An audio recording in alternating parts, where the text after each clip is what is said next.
Assalamu alaikum wa rahmatullah, j'espère que vous allez bien.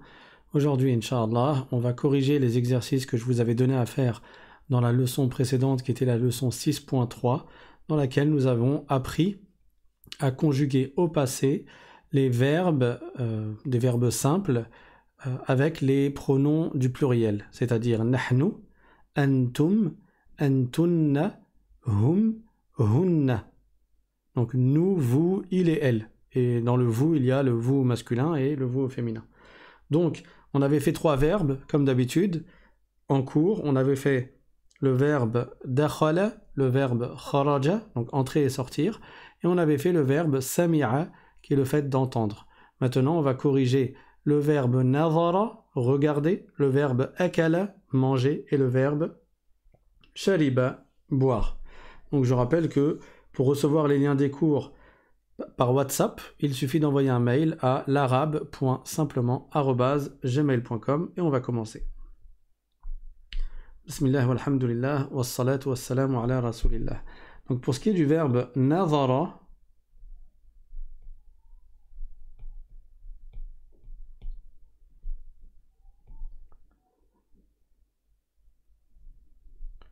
avec ana, non, qu'est-ce que je raconte?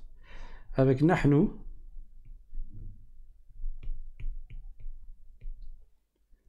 antum, antunna,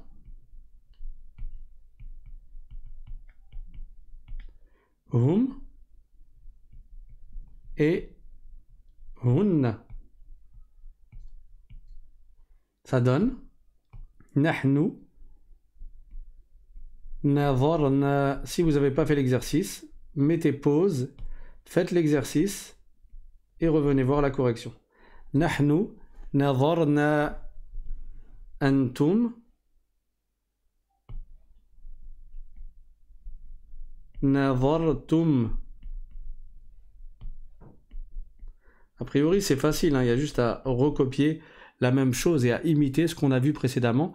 Mais vous, ce que vous devez faire, c'est essayer de le faire, bien entendu, sans regarder, pour essayer de mémoriser au maximum. Sans regarder ce qui a été fait précédemment. Antunna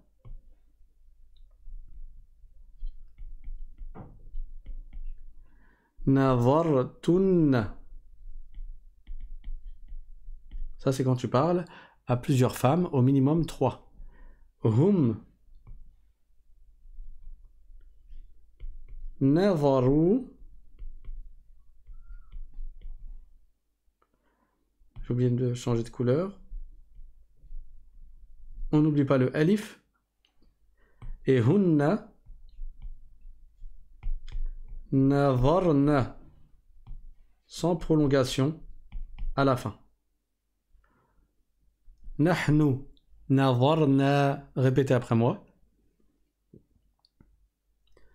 Antum nazartum. Antunna nazartunna. Hum nazaru. Et hunna nazarna. Ensuite, le verbe d'après, c'était akala, c'est-à-dire manger. Nahnu akalna.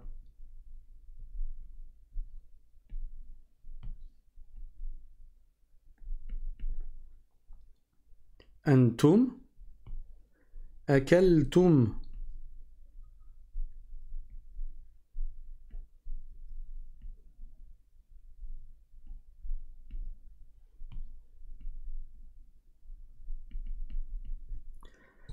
Antunna akaltunna.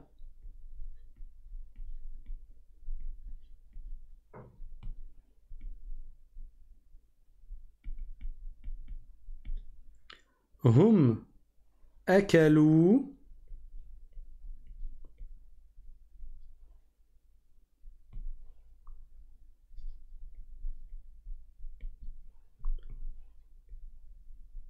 hum akalu et hunna akalna.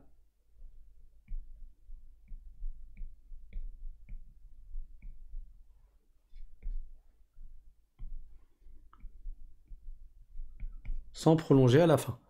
Bon, vous l'aurez compris, c'est facile. Après, c'est juste de la répétition pour que ça soit plus fluide et pour que vous n'ayez pas à réfléchir avant de parler, à réfléchir avant de conjuguer. Dernier verbe, c'était shariba, le verbe boire.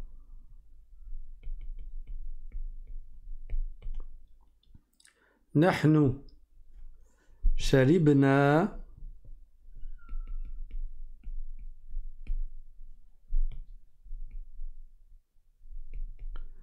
Antum sharibtum. Alors pour ceux qui ont l'impression que ça va trop lentement,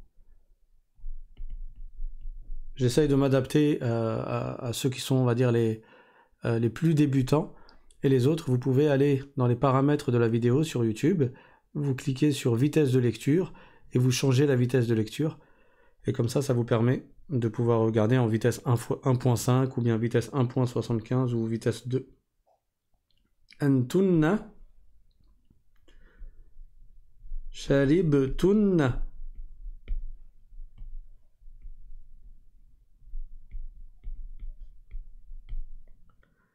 Hum sharibu.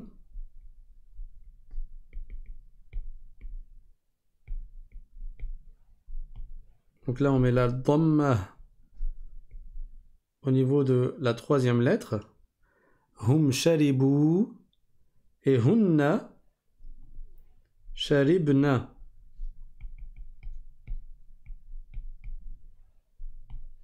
À ne pas confondre avec sharibna, qui est pour le nahnu. Voilà pour la correction de ces exercices. Et donc, ce qu'on a vu jusqu'à maintenant, c'est tous les pronoms, donc divisés en 3 catégories, les 5 pronoms du singulier, les 5 pronoms du duel et les 5 pronoms du pluriel. Maintenant, quand on va faire la conjugaison des verbes, vous allez devoir conjuguer avec les 15 pronoms. On va faire un exemple ensemble maintenant, et après je vais vous donner quelques verbes pour que vous les fassiez à la maison, Inch'Allah, sachant que vous êtes déjà à la maison, ça ne va pas être compliqué pour vous. Donc, on va choisir le verbe marida,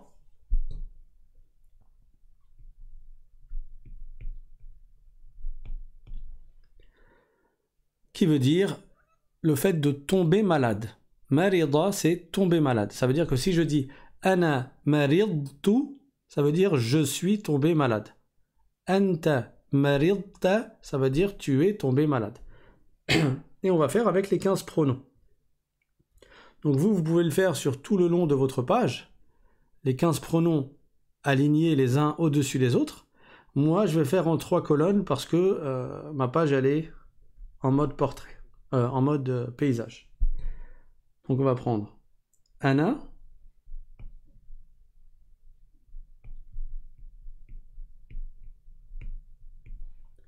essayez de vous remémorer les pronoms avant que je les dise et avant que je les écrive. Anta, anti, huwa et hiya. Il est là l'exercice. C'est de retenir les pronoms dans l'ordre pour pas se mélanger et pour pas en perdre, et de retenir les terminaisons, et après, ça va tout seul. Ensuite, nous avons les pronoms du duel, nahnu, antuma, antuma, parce qu'il y a pour les garçons et pour les filles, huma et huma.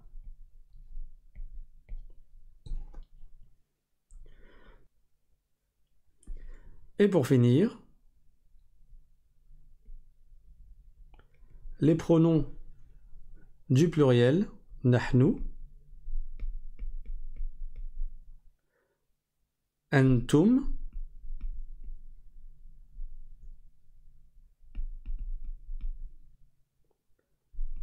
أنتن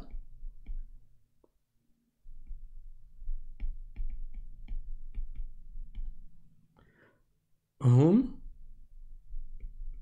et hun.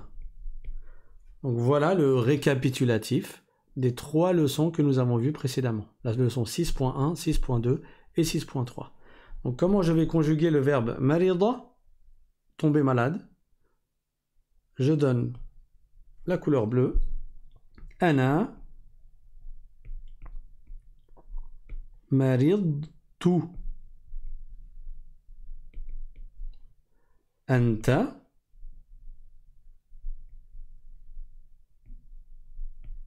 maridta.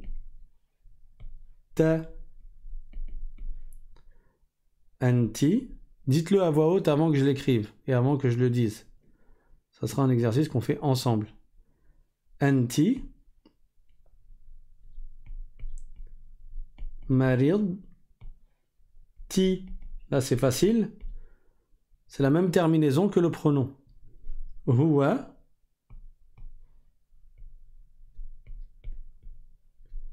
marida. Hiya maridat. J'ai changé de couleur parce que ça n'est plus la même terminaison. Alors je refais. Et je rappelle que le ta ici, il indique le féminin. Elle est tombée malade. Nahnu marid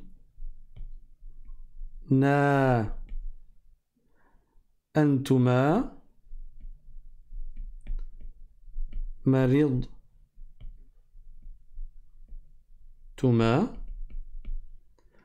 Antuma pour les filles.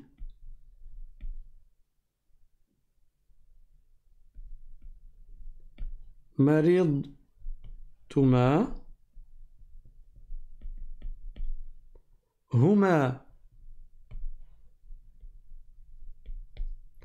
marida. On n'oublie pas le alif à la fin. Et huma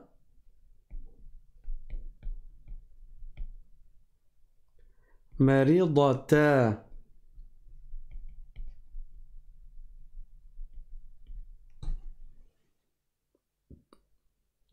Et pour finir, les pronoms pluriels que vous avez révisés qui sont encore frais, puisque c'est l'exercice qu'on a corrigé aujourd'hui. Nahnu, c'est la même chose que quand ils sont deux. Maridna. Maridna. Alors, hop. Antum maridtum.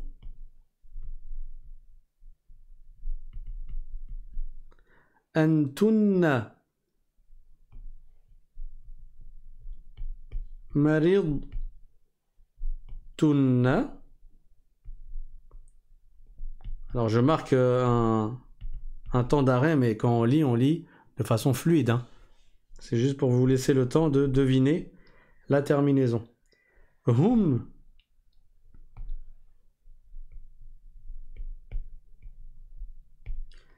maridou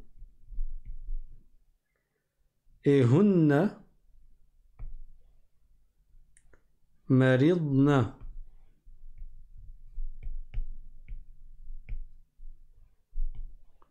Bon, au niveau du code couleur, j'ai fait un peu une khalota. Et peut-être que ça vous permettra de visualiser plus facilement les différences. Ana maridtu, anta maridta, anti maridti, huwa marida, hiya maridat. Nahnu maridna, antuma maridtuma, antuma maridtuma, ça change pas. Huma marida et huma maridata. Nahnu maridna, c'est le même. Nahnu, ça revient au même. Antum maridtum. Antunna maridtunna.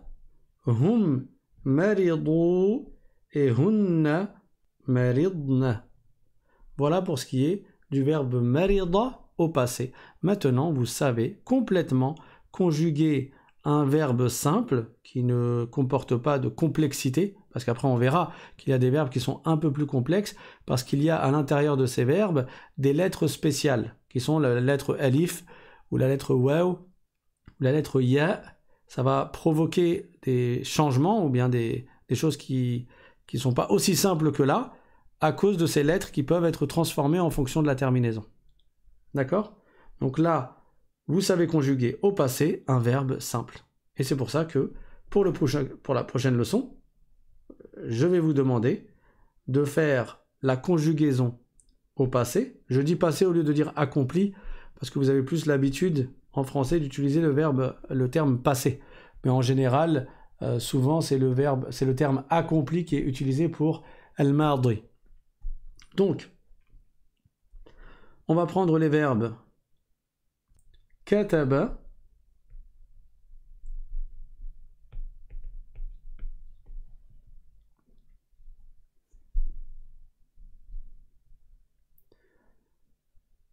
qara'a,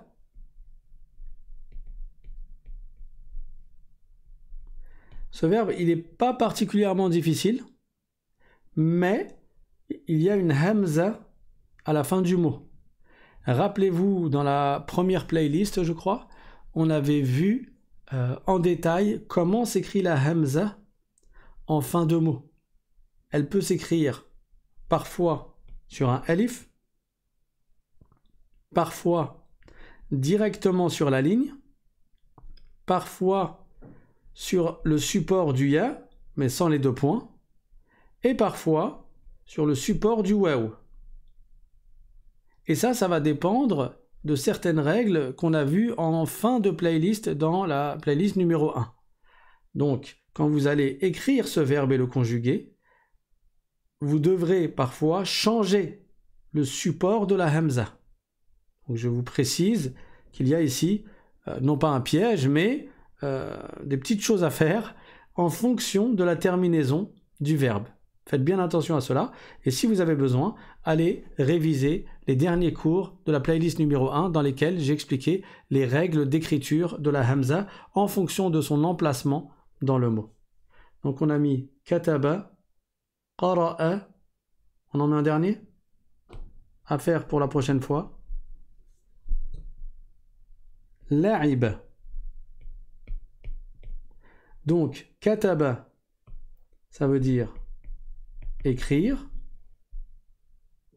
Qara'a, ça veut dire lire, mais ça peut également vouloir dire réciter. Quand on dit yaqra'ul Qur'an, ça peut venir dans le sens de il lit le Qur'an, ou bien si je dis au passé qara'tul Qur'an, ou bien qara'tul Fatiha.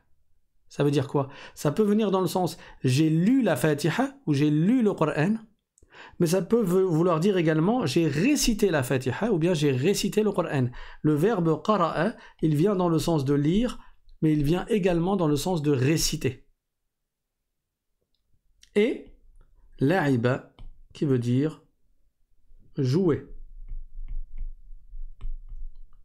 Voilà les trois verbes à conjuguer au passé avec les 15 pronoms que vous avez appris pour la prochaine fois. Barakallahu fikum. Je rappelle pour ceux qui sont nouveaux que vous pouvez vous inscrire par mail pour recevoir les liens des cours par WhatsApp. Il suffit d'envoyer un mail à l'arabe.simplement@gmail.com. Et pour ceux qui souhaitent participer, il y a le lien Tipeee dans la description. Barakallahu fikum. Wa akhiru da'wana anil hamdulillahi rabbil alamin. Wa sallallahu wa sallam ala rasulillah wa ala alihi wa sahbihi wa man walah. Wassalamu alaykum wa rahmatullahi wa barakatuh.